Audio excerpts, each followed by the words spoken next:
Welcome to part 2 of our interview with Mr. Travis Pope, President of Northeast Indiana Public Radio and General Manager of WBOI. This is part 2 of our interview. I hope you tuned into part 1. This is going to be fabulous as well. So let's pick up where we left off, Travis. Marfa, what did you learn from being in that position and from being in that environment? I would say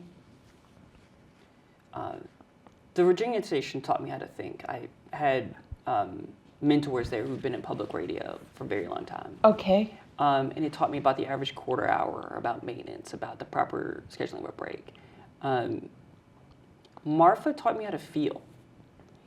And it taught me really where the other side of that equation is. And it's kind of been my ethos running WBOI, which is I care about creating this region's version of a public audio service. Okay. And that means understanding the community better. It means understanding the staff better. Okay. It means understanding what motivates people. It means understanding the local context. And it means that every time I turn on that broadcast, I better be proud of whatever it is that we're broadcasting. Okay. And I loved it for those emotional reasons. But I also learned a lot about engineering because we were out in the middle of the desert. Yeah. There are no broadcast engineers out in the middle of the desert. And so I managed a lot of the day-to-day stuff for EAS, or emergency alert systems, to be specific. I managed a lot of the pipeline that allowed the audio to get to our 6, at the time, different broadcast points. Okay. And so it layered another level of technical experience with the know-how I already had, and then taught me more about trying to create a service that resonates with folks in the area. Marfa had like 4 hours of country music. Yeah. I am absolutely not a fan of country music, and I do not mean that not modern country music. No, just not. Just not. Yeah. And that's fine. But my job isn't to create a station that I like. It's to create a station that the region loves, and I'm okay with that. And I looking at your target audience and what they would enjoy. Mm-hmm. Yeah. And it's a lot of folks in my position, I believe, tend to approach it from a nuts and bolts. What do you want people to think? Yeah. And I get that, right? But your perspective is what do you want people to feel? Okay. How do you marry technical excellence with the ability to make people feel things? Not maliciously. Not maliciously. Yeah. But make it resonate. Yeah. And we're on the road to that. For us, it's going to be a process, but we're getting there. So we've talked about Marfa being an artist, sort of an artist colony, and we talked off camera about Marfa is to Texas what Asheville is to South Carolina. For those of you who have been to Asheville. So it was that kind of creative environment. And that had to have been exciting. It was. I mean, I remember that first week being on top of a mountain, examining our primary signal to make sure it was actually working correctly. But I also remember my office in that converted gas station was right next to a New York a gallery that had been founded by a New York operation, and there was a giant bus right outside of my office window that would make sounds on cue, and the whole point was that you would like walk into it and you would get a whole sonic experience. Okay. And I would be in meetings and that bus would go off. Okay. Or we were busy trying to think of like what is next for public media, and one of the things that we kept coming back to is a punk attitude to public media. And what does a punk attitude to public media mean? I didn't suggest this, so I don't know quite where they landed on that one. Okay. But I know in those conversations right before I left, it was about asking what is public media? What is the essence of it? Okay. And are there things that we can abandon in the name of reaching new demographics? And so I think a great example is putting together that podcast that made fun of us being boring and putting people to sleep. That's absolutely a punk attitude towards public media. Yeah, it really is. And here at WBOI, we toy around that with a little bit, and that part's fun. Let's go to WBOI. Is that the position you had after Marfa? Yeah, that is the current position. The one that you're in now. Okay. When did you start at WBOI? My first day was March 4th, 2024. March 4th, 2024. And once again, I took a month off from things. And what did you do? Did you I travel? traveled. So that time, I decided to travel to parts of Texas that I had been pretty busy during that 1.2 years. Did you go to Austin? I did go to Austin, and it is in fact weird still. They keep saying that it's not as weird. I disagree. Yeah. Also wealthy, for the full disclosure. But I went to Austin. I got to spend a lot of time in El Paso. Okay. Which I really enjoyed. Did you go to Dallas or Houston? I went to Dallas. I did not get a chance to go to Houston. And I just What did you think of Dallas? Dallas was very metropolitan, and I hadn't expected it to be. Also, Dallas is just huge. Yeah, spread out. And I'd been through once before because I drove from Marfa to Richmond back home that first winter that I was in Texas. Okay. Because, apparently I had jokes. Going out to Texas also meant that I decided to it was a lot, for me it was also a character building exercise and saying, I just faced this fear. I just moved from my hometown. Yeah. I just gave up the job that I love. I just left the house that I never thought I would be leaving. I just sold a car that I really liked and was paid off to go to Texas. Yeah. What else can I do? And so one of my fears was road tripping. One of them was road tripping through the South. Did you travel by yourself? I did. You did? I drove all 35 hours by myself. How was it? Texas is big. I found that out. And a Took lot you of it a I was long nervous. time to get out of Texas. It did. It took, I left Marfa on a Friday at 6 a.m. after watching an episode of Midsummer Murders. And then I ended up outside of Texas at 1 p.m. Saturday morning. Wow. And I believe I was in Texarkana at that point. Okay. That was a very long drive. I never did it again. Okay. You flew after that. I actually shipped my car back to Dallas. You did? Flew to Dallas, drove the last 8 hours. Okay. Because, and now that I've done that, let's not do that again. You don't need to do it again. You don't need to do it again. So, how did you learn about the position at WBOI? I was in Texas over, I want to say Thanksgiving weekend. 2020, that would have been 2023. And I had gotten an email from the current interim general manager here, who had been the interim station manager at the Texas station before I got there. Really?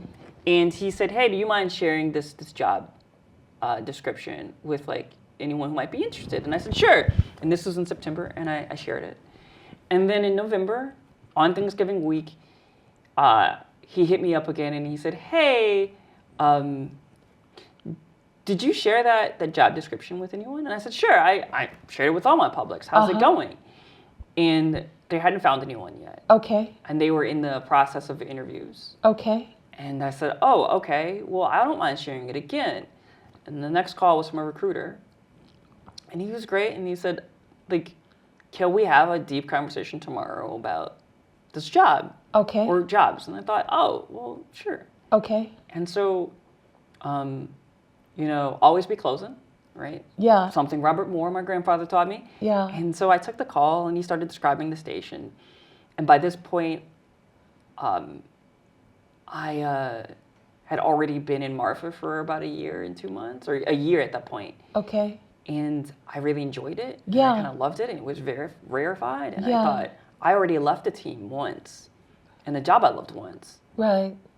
I don't know if I can do it again. Okay. And I wasn't prepared to do it again. But I also, when someone calls you and they say, hey, would you interview for this job? Yeah. You take the call. Yeah. You take the call. I mean, I'm an African-American male from the wrong side of the tracks, from the South, who didn't have a college education at that point. And, I don't get those kinds of calls every day. So I got to come out. Yeah. And so I interviewed and they said, oh, send us a letter of interest. And so I sent a letter of interest. And they said, oh, okay, can you interview for this? Yeah. I was like, sure, when? And they were like, how's Sunday? Really? Yeah. A Sunday? So I said, all right. And Sunday, I get on the Zoom call, and I have They pet were peeves. very interested. They were, and I have pet peeves. One of them is someone maybe assuming that I don't, I am young, right? And I present as young. I'm, for the record, 37. Looking good, Mr. Carter. Thank you. But I'm 37, right? And so sometimes that comes with an added layer of responsibility. And so a person in that interview. In that you have to prove yourself. Is that what you mean? No, I would say in that folks will ask you if you're willing to prove yourself, and they think that you're not going to. Okay. And so he said, well, do you know anything about this? He asked a question, and I said, oh, are you asking me if I know anything about the station? And he said, yeah. All right, well, okay, let's do this. So you have a budget of $2.5 million, and I think that budget's soft, if for no other reason than your closest similar market is Asheville, North Carolina, where the budget is $2.5 million. Your radio broadcast sounds okay, but I think there's something going on with your automation. Your web stream sounds terrible, and it's actually because you're taking a single stereo channel and a single mono channel and splitting it between two stereo channels at a very low bit rate. You are airing Science Friday on Saturday, which would be fine if for no other reason than the fact that you can also air it on Friday, and you don't have to pay anything extra, right? And as far as I can tell, you are undersized for your station market. And I did all of that because I had no reasonable expectation that anyone would offer me the job. And you had done your research. And I had done my research, right? Right. Part of having the background that I have is being utterly prepared for whenever I get an opportunity. And I did not think that they were going to call me back. And 20 minutes later, they said, oh, hey, would you come in? We're doing final interviews for this job. We're adding you to the final pool of candidates. Would you be able to come out and interview for the gig? So fly out in person. Fly out in person. Okay. And I did. Did you fly into Bearfield or did you fly into Indy? I flew directly into Fort Wayne. So directly into Bearfield. I was already planning on being on vacation in Richmond at that point because I needed some time off. And so I tacked it right on to the beginning of that vacation. Fantastic. Over the holidays. And I visited, in the interest of full disclosure, when I visited, I still was pretty undecided about the job. Okay. And it wasn't because of some side of Indiana. Indiana's been incredibly kind to me, and it is incredibly welcoming. It was more of, do I want to do this again, right? Start over. And I visited, and I went to a couple concerts. I toured Electric Works and some other places. I drove around the city. What did you think? What was your initial thought of Fort Wayne? The city is what convinced me. Really? It was one of the clinchers because what I realized is that the arts and culture were very strong here in Fort Wayne, but I wasn't hearing that on the broadcast. Right. And to me, personal responsibility has to be a factor in this equation. Uh-huh. Public media gave me everything. Yeah. And the idea, when I looked at the station and where it was and the financial hardships that were going to face it, not because of the rescission, but because of, a changing landscape in media. And I thought, I have to come because it's possible that if I don't, someone might not get that. Some 6-year-old, 7-year-old might not get that opportunity that I got. And they deserve it. And this community deserves it. And then I met with the station staff and I heard what it was like working through the pandemic for them. Yeah. And how much they believed in what they were doing. And I'm like, oh, I gotta come. Yeah. And I haven't regretted the decision. Okay. Fort Wayne has been welcoming. When it had, if you look at my resume on paper, I don't know if I would have been as kind to me as Fort Wayne has been, right? Oh. And not because I have a different trajectory to the job, but because, I've worked in 3 different markets. Yeah. And I've been in public media now, I believe, 8 years. Yeah. And, So 3 different markets in 8 years. 3 different markets in 8 years. Yeah. Right? And this is a second career for me. Yeah. And some folks could have looked at that and said, oh, this is a big media market guy. He's going to try and change what it is that we do. Yeah. And I didn't. What was your initial thought about what did you want to do initially with WBOI? What did you know from the start? This is what I want to do. I would say a return to more original programming was always going to be a part of that. Okay. And as much as I love public media and it is a thing that I cherish, what I also understand what I also understand is that my job is also to understand a market reality. Okay. And to be as cold and calculating with the business as I am with the programming. Okay. And the business is simple. NPR makes its programming available through podcasts. You don't necessarily have to go through the media to get it. And we're community licensee. And what I know that I can offer you that you can't get anywhere else is local programming. Okay. I can offer you that mirror. And so that was always on the table. All right. Also, a return to technical excellence. It is not acceptable. Broadcast upcuts to me are not acceptable. Not having a break, listening to a break and have you hear the programming not in sequential order is not acceptable to me. A mispronunciation of a classical music composer is not acceptable to me. Okay. And those are all of those things that I learned from those folks at that very first Virginia station. Uh-huh. And so that was absolutely on the docket. Everything from Virginia to Texas really groomed you for what you're doing now. I honestly feel like I was, in being a technology reporter, for a while there, I rebuilt WBOI.org's website personally. Like I rebuilt it. Along with David Hunter in a small Tiger team, because when I got here, it was not in great shape. And we're a news source. You get your news on your phone in some instances. Right. We have to be in the places where people want us, right? One of my philosophies is very simply, we offer what matters to you in the ways that matter to you. Okay. And if we don't do that, none of the rest of that matters. None of the rest of it matters. Yeah. And that was also on the docket. And frankly, like my joke is that I got built in a lab for this. Yeah. That all of the experiences that I have directly led to this, which also means that I have once again peaked pretty early in a different career. I'm probably going to need to think about new career goals at some point. But for now. But for now. Now we have you and you're happy where you are. I'm not going anywhere. Yeah. I'm not going anywhere. The only, it's, part of this job is investing. Yeah. And you invest in people so that they feel comfortable investing in you. Yeah. And Fort Wayne has invested in me. And I have no problem investing in Fort Wayne for What the long do you term. like most about Fort Wayne? I live downtown here in the Landing. Yeah. Which is not too far away from the library. Yeah. So you're able to walk? Access to this library is one of the reasons I chose that apartment. Yeah. My favorite thing about Fort Wayne is hearing people live. When I moved to Texas, there was a lot of quiet. Okay. There was a lot of time for contemplation. Okay. I forgot what police sirens sound like. All right. But I also forgot what it felt like to be in a place that is just experiencing unbridled joy. And my apartment here in Fort Wayne directly overlooks the Landing, and I hear people every day living their lives. So the energy.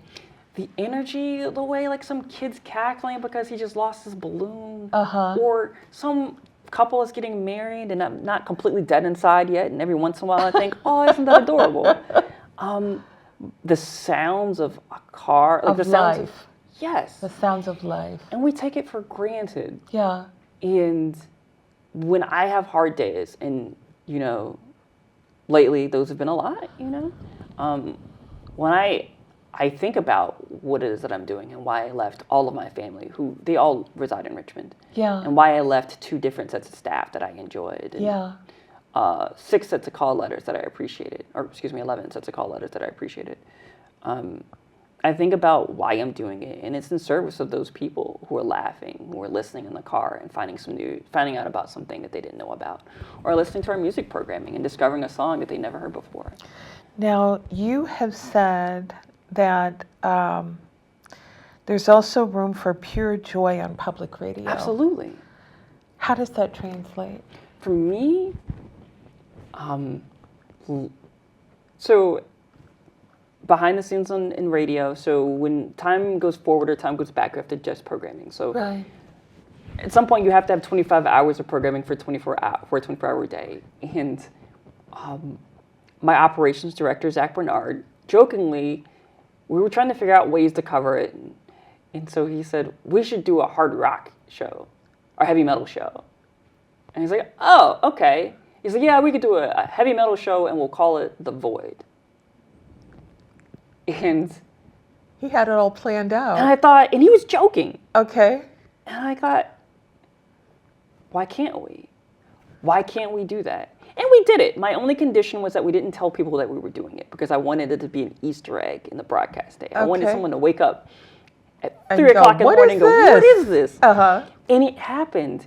And that's what I'm talking. There's that in the programming, but there's also we ran these spots that used to be like leaves blowing over a park in Bristol. You heard it here on WBOI and things like that. Okay. And during the summer, our community advisory board went to Open Streets Festival here in Fort Wayne and recorded all new ones. And the script is something like, I'm Travis from downtown Fort Wayne, and you heard me here on WBOI. Uh-huh. And one of the things that we wanted to capture with that is that this is this region's public audio service. Yeah. And we wanted to see them reflected. Yeah. But there's a few where one is in completely Spanish language. Okay. One is, I believe he had to be 4 or 5, and his parent is holding the microphone up to him, and he's saying, "You heard me here on WBOI." And it's those times where you listen to us and you smile in a world that frankly sometimes doesn't offer a lot of opportunities to smile. Yeah. And that's what I mean by it. Yeah. Speaking of the world not offering reasons to smile, let's talk about the monies. Yeah. And the monies that were allocated by Congress have been cut by $143,000 from your annual budget. What does that mean for WBOI? So in total, between the federal government and the state of Indiana, we're looking at an immediate cut of, I believe it's roughly $208,000. That number Okay. changes depending on, Yeah, slightly it goes up or goes down depending on some things that we're still trying to figure out. sure. For us, it's going to mean that we have $208,000 less to do the mission that we need to do. It's going to mean changes in programming for us. It's going to mean possibly changes in staffing. Luckily, I don't want to say I fundamentally don't believe in humanity collectively, because that's not accurate. What I do fundamentally believe in is believing people when they tell me how they feel about me the first time.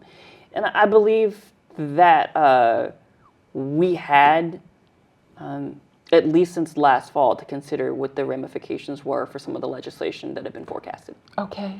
And so we took steps pretty early on. All right. Because I'm an African-American male who ran a station in the South, right? The capital of the Confederacy. And I don't have the luxury of not believing people when they tell me something the first time. And being proactive. And being proactive. And so the cut for us in this, the hurt for us in this first year is going to be less severe because we made those changes pretty early on. Okay. I worry about years 2 and I worry about years 3. So Okay. I've had to renegotiate programming fees with NPR. I have had to reduce the amount of times we get the grass cut. Okay. I have had to do all sorts of things to make sure that at least in the immediate term, we're going to be fine. We won't know the full impact of these cuts until years 2 and really year 3. So we're looking at 20, 26, 27, Yeah. and 28. And they're going to be, some of them are going to be severe. We've never had to pay music licensing rights ourselves before. Right. We're going to have to do that. We spend roughly $200,000 on programming directly from NPR Wow. every year. We've got to figure out how to sustain that. And so it's going to be painful. And some of these days have been painful. But anything worth doing is worth experiencing that pain for. And I believe in what we do. Okay. Right. If people want to donate, how do they go about doing that? We make it pretty easy. You can call 1-800-476-8440, or you can go to wboi.org/donate. Okay. And if people want to volunteer their time? And frankly, you have 2 currencies. One of them is money, and I appreciate time as well. You can go to wboi.org/volunteer. A lot of our music programming, all of our music programming, is staffed by volunteers. Really? I did not know that. It's one of the things I take pride in. 25 hours of locally hosted music programming from right here in Fort That's Wayne. fantastic. That's fantastic. What has been your greatest lesson that you've learned thus far in this position? I would say that you are the job, and that it is my responsibility to grow into it and allow it to change me. It's not me taking a job and creating and molding that job into something that fits my skills. It's about there being half and half and saying, these are the principles that I have, these are the learned lessons that I have, and I'm going to apply them in this position. This position is also going to mold and change me. And there are things that I'm going to have to do in this job that I didn't have to do in my old job. But that as long as I'm doing it with the listener in mind, that as long as I'm creating a better audio service, it's okay, right? You're going to have bad days. And you have to be okay with that. But that just means that the job is worth doing. And where do you see WBOI in the next 5 years? I would say in the next 5 years, we are going to be that thing that I talked about, being this region's version of a public audio service. Okay. We're going to diversify the music mix, which we've already started doing. Yeah. We're going to redouble our efforts on reporting, and not stenography, but curiosity. There is a place for stenography, absolutely. But I want us to ask. I want us to ask questions that aren't being asked. That's where our news resources, which are scarce now, are going to be towards. And we're going to be known for those two things. And I look forward to challenging what it means to be a public audio service. It's going to be great. Well, that sounds very exciting, Travis. Travis, I want to tell you, your generosity, I appreciate it more than you can know. And I've so enjoyed talking with you during both of these segments and getting to know you. And that's what I feel like we've done. So thank you. Thank you for having me. Thank you.